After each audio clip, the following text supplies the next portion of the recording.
inmate at the Virginia Department of Corrections, Red Onion State Prison. To accept this call, press 0. This is Randall Via, and I'm currently serving 1,214 years for capital murder in Red Onion State Prison in the state of Virginia in the U.S. of A. This is my podcast, Red Onion Randy. I hope you enjoy listening to me. Today, I'm going to talk about being transferred from level 6 D building over to level 5 B2. I really wasn't expecting to be released. As a matter of fact, I didn't even ask to be released. The counselor came to the door and said, "Hey, sign the paperwork." So, he slides the paperwork in the side of the door. I'll pull it out and I start reading it. I'm like, "Wait a minute, what is this?" And he's like, "You've been released down to a level 5. I'm like, "Oh, okay." I sign the paperwork. I give it back to him and everything. And, at first I'm not really sure how I feel about it. It's never easy going into a new situation. Never has been, and it never will be, especially for me. I am a creature of habit. I do like spontaneity, but at the same time, I really do love my routine, because my routine is what helps me make it through the day. It helps keep me, focused and keep me on my path. So it threw me off. And I spent some time thinking about it. I always try to look for the positive in everything. That's just a really good way of living. And I recommend it for others. So Monday, the counselor came in while I was on the phone talking to my friend Paulie, and he asked me, "Hey, have you been vaccinated?" And I was like, "Yeah." "Is this about my release?" He said, "Yeah." I was like, "All right, that's cool. When am I going to get released?" He said, "They're probably going to move you over there tomorrow." I was like, "All right, where am I going?" He said, "I don't know. I don't have a clue." And I'm like, "All right, cool." So he goes, and I finish my conversation with Paulie. Now, I go back to the cell, and I'm not the type of dude to sit there and just pack my stuff and leave without cleaning the cell, leaving it filthy and dirty for the next man, even though that's what most inmates do. Now, I pack my stuff. I have books, I have paperwork, and, stuff that means something to me, so I don't just chuck my stuff in the laundry bags willy-nilly and just let them get tore up. It takes me a couple hours to actually pack my stuff, because I'm not going to rush and I'm not going to tear everything up. So I'll set my books down in certain orders. That way, when I lift the bag up and it kind of scrunches and closes and tightens in on itself, it doesn't tear the corners up or the pages up or rip anything. And that took me several hours to do that, and then after I got that packed up, and I didn't start packing up until around 6 o'clock in the afternoon. I didn't waste my outside staying in, packing up or nothing. I did my regular day, my schedule up until then, and then I changed my schedule around so I could pack, and then I spent, good 2 hours scrubbing the cell down, cleaning the sink and the toilet, and, getting everything up in the corners and wiping the windows down and all that. I had everything packed up, and that night I went to sleep. Next morning, woke up. A couple hours went by waiting for him, and I just went out to Pod Rec, synced my player to the kiosk so I could send a couple emails, get some emails if I had any. And as soon as I was doing that, that's when the CO came in and said, "Hey, pack your stuff." I'm like, "I'm already packed up and ready to go." And he was like, "All right, let's go." So, I'm like, "Where am I going?" He said, "You're going to B2. And I'm not going to lie, I was disappointed. I wanted to go to A3, because A3 is every cell in there is a single cell. There's only one bunk in every cell. So there's no way you'll ever get your cellie stuck in there with you. But B2 has a double bunk in every cell except for cell 10, which is the handicap cell. So I'm like, all right, whatever it is, what it is. But I actually had to wait like an additional hour, because the guy that was in the cell they was going to move me in, they was going to move him to another pod so they could put me in a single cell over here in B2, but he refused several times, and eventually they got him out the cell. I don't know if they had to, go in and drag him out, or, if he eventually talked to somebody and they explained the situation to him. I have no clue, and honestly, I didn't waste my time trying to figure it out. I just, when they told me, "Man, let's go," I grabbed my cart, that I had all my property in, and I, pushed it across the yard, cut through the building, and came down the boulevard and the fences and everything to the new building. I came in.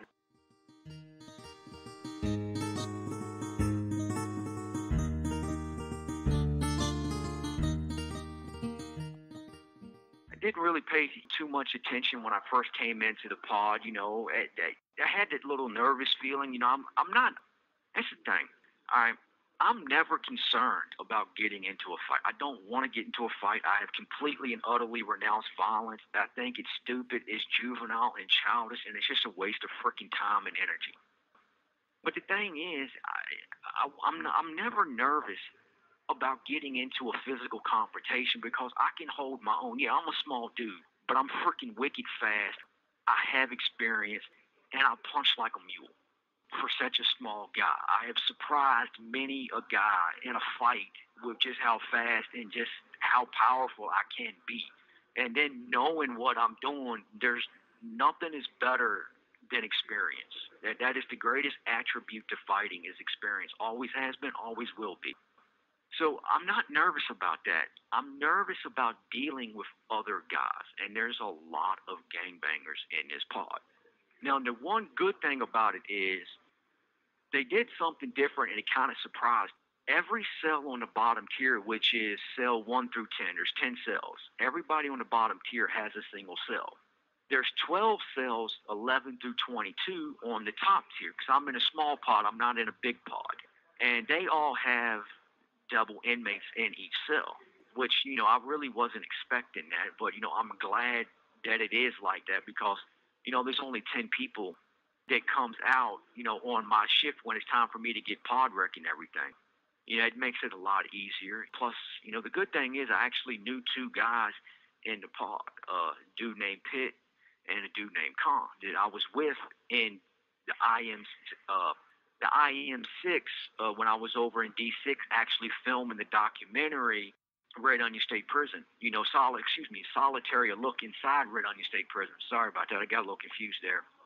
Now, they wasn't in the documentary with me, but they was in the pod with me, and I didn't really know them very, very well, but I have spoken to them on occasion. I have looked out for them on occasion and whatnot, try to help them out and everything, because I've been in prison for so long, people tend to ask me for advice or, help, in whether it's trying to make something or write something up or figure something out, get a hustle going or anything like that. I got experience. And as I said, nothing beats experience, especially in an environment like this. So I pushed the card all the way down to cell 6. I'm in B206 now. So I don't really talk. I don't really look around. I'm not really focused on anybody else. I'm just focused on getting my stuff in the cell, getting my bags of property in the cell, and then cleaning up and unpacking and getting all of that figured out and taken care of, which I do. And I'm not going to bore you with detailed explanation, except it took me quite a bit of time to get the cell set up to my standards of living. And while I was doing that, actually the dude Pitt come over and knocked on the door.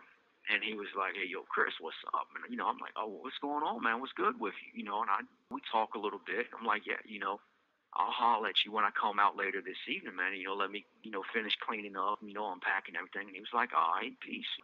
So I do all that. Then the bottom tier, they go back in. And because Pitt's on the bottom tier with me. As a matter of fact, he's 2 phones down talking right now. The top tier comes out once the bottom tier goes in, and I don't really pay attention to them and everything. And then lunchtime comes, so they let the bottom tier out, and you stand in front of your door. They give you a couple minutes to get dressed, get your stuff ready and whatnot to walk to chow hall. Because when I was in D1, they brought the food to you, even though you walk down the stairs to the front of the pod to get the food. And you go back to your cell and eat it. Over here, you actually walk out of the building all the way over to the chow hall, get your trays, and then bring your trays all the way back, and then eat in the cell. They give you a chance to get dressed, and then they close the door, and then they'll pop the top tier out, let them do the same thing, and then, everybody will come down and line up, although nobody really lines up. They just mingle, talk, blah, blah, blah. And Khan, that's when he walked up to me, and he was like, "Chris, oh my God, how you doing?" And he's from Karachi, Pakistan. And he's got a really thick Pakistani accent. And but he's a good dude. He's an older guy, and I've known him for years. He's hilarious. He actually pronounces Alabama Alibaba. He loves the Leonard Skinner song "Sweet Home Alibaba." I always make fun of him for it, but called him Camel Jockey. He laughed at me, and We started talking and we walked over and got our tray and come back, and as we was walking back, guys asked him like, "Yo, man, that's gonna be your new celly." And Khan was like, "Nah, man, he's a killer. He can't have a celly. He'll F you up." And so him and I guess Pitt put the word out that, "Hey, look, man, leave little dude alone, man. He doesn't mess around. He doesn't play games." So it seems like dudes have actually been kind of walking a little bit wide of me. I got my own phone that, basically if somebody wants to use it, they have to ask me permission when we're out at Podgrad. Which, of course, if I'm not using it, yeah, go ahead. I don't care. I'm not a jerk. But that was one thing that I kind of had some concern over. Am I going to have issues over the phone? But as a matter of fact, I not only don't have issues, I actually have my own wall phone that has got my name on it, which makes things a lot easier.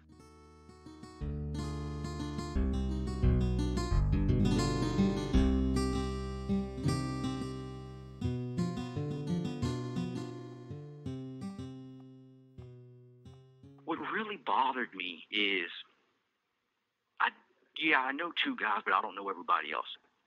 It's understanding their body language. It's understanding their facial tics. It's understanding how they talk, their personalities. Are they loud? Are they quiet? Are they somewhere in between? It's learning how to deal with these individuals. That's what gives me concern and pause, because I haven't done it for so long. I've been in solitary confinement 13 and a half years straight. And then while I was technically in a level 6 population for the last year and a half, there was many, many times I was the only one that would come out. You would only have, maybe 3 or 4 people come out, and they really didn't do a whole lot of talking. They would come out, use the kiosk, maybe use the phone once a month, take a shower, and go right back in the cell. So Podrek, I'm out there basically by myself, but now I'm out here with 10 other guys, sometimes more than that, because sometimes guys on the top tier can, manage to talk their way out and join us for Podrek and everything, workers and stuff of that nature. So I'm trying to figure out how people talk, how people joke, because what if someone comes up and they joke with somebody else a certain type of way, and it's maybe a little bit, maybe it's a little chest out, and I got to sit there and be like, man, how do I respond to this, man? Do I got to be aggressive with this dude? Or do I need to just like, hey, I'm trying to navigate that egotistical forest in here, because everyone in here has an ego, including myself. And that's why I'm trying to be careful about how aggressive I respond to certain other guys. Because if they don't mean nothing, if they just, just talking, just being themselves, like, that's just them, and I don't know that. And I'm like, yo, man, who the f*** you talking to, cuz? All of a sudden, I just made something that was nothing. Like, this dude's not even thinking that. He's just being himself. I literally just turned it into a problem. So I'm trying to read these guys. It's like being a mentalist in here. You have to be a mentalist in here. You have to step back and watch guys and be like, okay, this is how he talks to these guys. This is how he talks to these guys. This is how he talks to the COs. You have to watch how he walks, how he holds himself. How does he get upset? Have I seen him really mad? Have I seen him on the verge of fighting? What does all these things look like? So, I was transferred to the jungle. It's a jungle I don't recognize anymore, because when the last time I was walking the yard, I was in, straight up population. You didn't have all these gang members, all these gangbangers. You didn't have them. So, it's a completely different mindset for me. And then the last time I was in population, I was in a criminal mindset. I was in a I don't care mindset. I was in a very dark world. So it was easy for me to navigate, because whatever, I didn't care. I wasn't concerned with staying charge-free. I wasn't concerned with your health or your safety or your emotional stability. Well, I damn sure wasn't worried about mine. But now I am. And because I am, I have so much on the line. There is so much I could lose. There's so many people I could lose. And there's people I've truly grown to love and care about. I care about their opinion. I care about what they think of me. And, that's something I've never had before. So I'm trying to navigate all this, and it's weird. It's very difficult for me. But I'm acclimating, I'm getting used to it. But at the same time, I'm not walking around in fear. I'm not walking around shaking in my boots like, oh my God, don't get in trouble. Please don't look at me, sir. I'm not doing none of that. I'm being me. I'm going to always be me. I'm going to do me, and whatever happens at the end of the day, it happens. I can only be me. It's a freaking jungle in here. There's so many egos. There's so much pride. There's so much arrogance. There's so much defensive walls. I'm surprised any of us can actually walk out the damn door to get her food. There's so many walls getting in the way.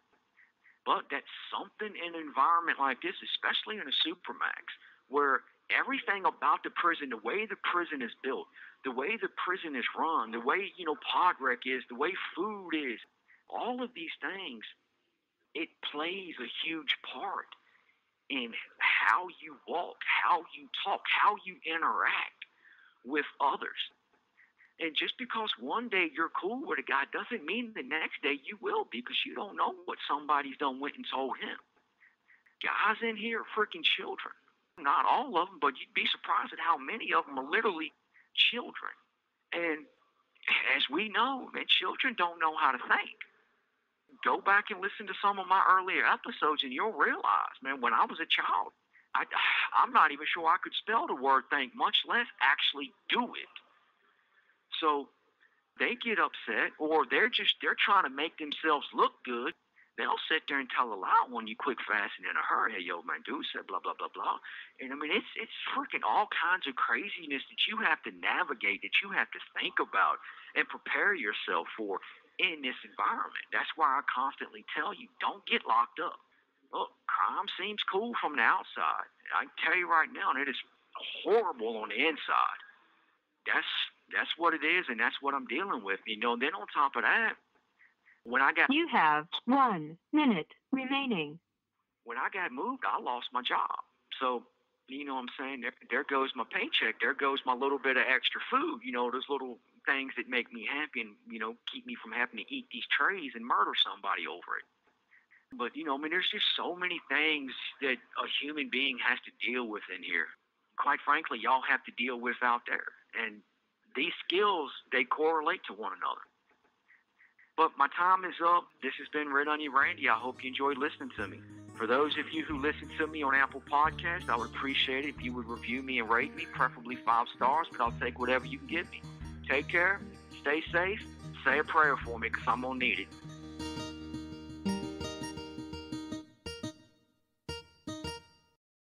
Thank you for using GTL.